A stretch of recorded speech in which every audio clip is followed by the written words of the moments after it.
Meizu 16S with triple main camera will be released in early 2019. Recently it became known that the next flagship of the Meizu company will be the Meizu 16S smartphone.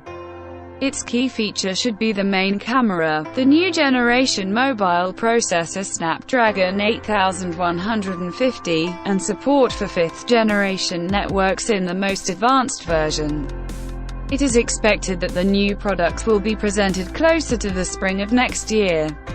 It is likely that the presentation of the Meizu 16S will be held at the international exhibition MWC 2019 in Barcelona.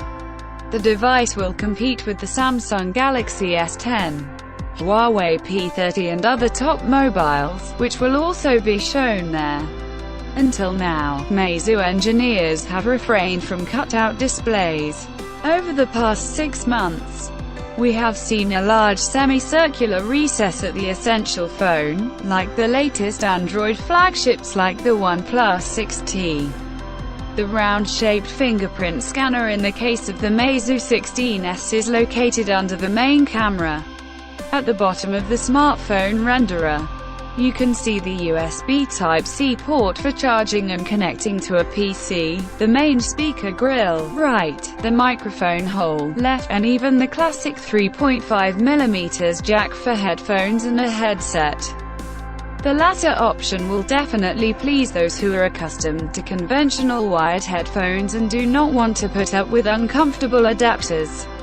Especially since, at least in the foreseeable future, the Classic will provide much greater sound quality than even the most advanced Bluetooth solutions.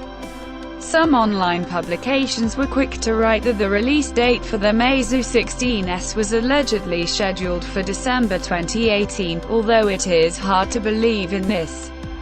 The fact is that the Qualcomm Snapdragon 8150 mobile processor is still being planned for the announcement.